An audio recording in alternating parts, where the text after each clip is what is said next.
Hey guys, welcome back. I hope you're having an amazing day. Let's get right into the stories. The first story is titled, Am I the a-hole for telling a colleague their disability is not a free pass to be an a-hole and getting them suspended? I, 29M, have started a new position at the beginning of November with a decent-sized law firm in my city.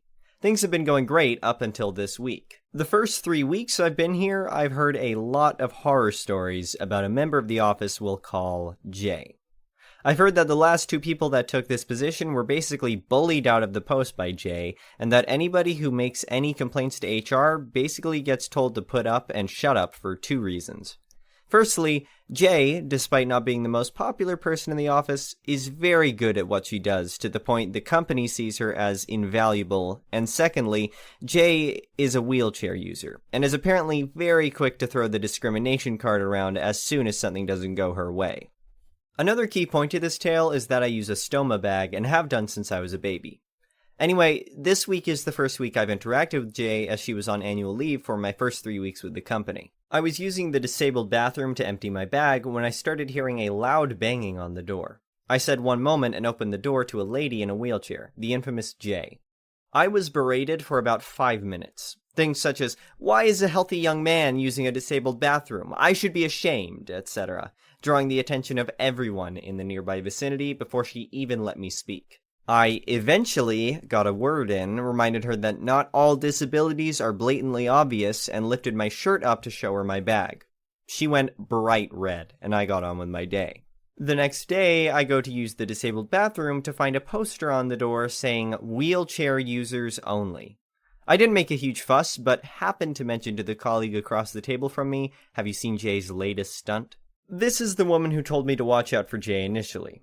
I go home for the day and return the next to an email saying to report to HR as soon as I clock in. I get in there to be told that I am receiving a verbal warning as my tittle-tattle in the office caused a huge bust-up between Jay and my mentor. Jay was in the office and smirking all the while. I lost my cool and told Jay that the only reason she is still in a job is because of how long she had been with the business, and that she isn't going to bully me out of my position like she had my 2 predecessors. I also told her that I apologize that she had been dealt a bad hand, but that it doesn't give her the right to treat people like crap, and that she is no longer the only disabled person in the office, so she isn't going to keep getting away with her stunts. I then told HR about the bathroom incident and what followed. Eventually, Jay was suspended pending investigation. I must admit, I felt great on the day, but as the week has gone on, I can't help but feel guilty. I wanted to teach her a bit of a lesson, not put her job at risk in times like we're having, cost of living crisis, etc. So, am I the a-hole? Comment said, not the a-hole. I'm also disabled and only need to use a wheelchair on very bad days, and oftentimes I don't need to use my crutches indoors, so I'll put them out of the way somewhere.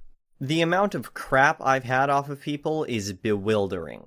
The audacity of putting wheelchair users only on a disabled bathroom, incredibly illegal. The reason they're taking it so seriously is they could be sued for having a sign like that up. As for her job, she's literally driven 2 people to leave their jobs in uncertain times. This karma is her own doing, not yours. Well done for standing up for yourself. Not to mention fellow disabled people, some of which may also be in your office, and you just don't know. Another comment said, not the a-hole. Her disability is not more valid than yours, and you are absolutely correct that not all disabilities are visible. I'd argue that needing to empty your bag was vastly more important than whatever she needed to do in what she thought was her own private bathroom. You did not get her suspended. She did that herself when she tried to start a fight in the bathroom. She continues to double down on her deplorable behavior by trying to prevent you from using a stall that is there for people with disabilities. There's probably a record of her bullying employees, but with little proof in he said, she said situations. The next story is titled, Am I the a-hole for telling my husband I'd rather nobody use my holiday booking out of spite? My 23F husband, 27M, and I have been together for 5 years, married for 3. We're both athletic people, or at least I used to be, so we've been planning a holiday for the past year. Without going into major details, it's an expensive, by my standards, holiday, and it would have involved a lot of hiking. I was looking forward to it. I was in an accident recently, and once again, without going into much detail as it's triggering, lost my leg. It's upsetting, but I'm not in a place to openly speak about it outside of therapy. Obviously, due to this recent restriction, I'm unable to do what we'd planned for our holiday. I hadn't thought about the holiday. It's non-refundable. I had expected my husband to not want to go. Currently, his family haven't asked me once how I am, and my family claim it's hard to be around me because they don't know how to support me. Whatever. He said yesterday he invited his sister, 19, in my place. I was baffled because I expected him to support me. He said it's not for 2 months. I'm like, so? Cancel and find something we can both do. He says he needs a break, that he's been supporting me, he deserves this, and he was also looking forward to it. So I said, you go, but I paid for my spot, so no, she can't use it. He asked if I'm being serious, that it's spiteful. His sister hasn't done anything. I said, she hasn't asked me once how I'm doing. She texted me last week for £150. Why should she get a free holiday? Anyway, he's upset, claiming he'll still go and pay for his sister, which he won't, since A, it's expensive, and B, last I checked, fully booked. Am I the a-hole? I'd ask family or friends, but I don't feel like texting them. Comment said, not the a-hole. Do you have travel insurance? Because your accident should allow you to claim the whole trip cost back, including your travel companions. Even if you don't, an email and copy of a medical letter would trigger many hotels/airlines to refund you, even if this is outside their T's and C's. Sending good wishes. Another comment said, not the a-hole. My husband and I once canceled a vacation over a sick dog, and not like at death's door sick. Just uncomfortable and sad, and we knew he'd have to sit in a cage for a week at the vets since they were the only ones who would take them. The idea that he wouldn't cancel a vacation over his spouse being unable to go due to a traumatic injury is absolutely gut-wrenching. The next story is titled, Am I the a-hole for not inviting my pregnant sister-in-law to Thanksgiving? I, 33F, hosted Thanksgiving this year. Every year it rotates between me, my sister, and my brother's homes. It's a pretty big gathering that normally involves my siblings, their partners, my sister's kids, and our parents. This year, my brother, James, 35M, and his wife, Becky, 31F, are having their first child. The baby is due in spring. We have a traditional Thanksgiving meal, watch the parade, play games as a family, couple drinks together in the evening, the usual stuff. Same kind of thing every year. This year, a couple weeks back, I got what is basically a list of demands from Becky in our family group chat. She wants to come, but her pregnancy means some things need to be adjusted. Her rules were no poultry, as the smell makes her sick, no alcohol, as the smell makes her sick, and she can't join in. The food needs to be served early, as she needs to nap during the time it's normally served, and she doesn't want to play the games, as she tires easily, so can we just listen to music/talk in the evening instead? I was really upset by this. Firstly, none of us are vegetarian, and so I don't really know how to prepare a turkey alternative, but secondly, I'd already ordered the turkey, and it seems like a waste. And to not be able to drink, eat when we want to, or even play our games in the evening just feels so unreasonable when 9 of us won't get to celebrate in the way we'd like to.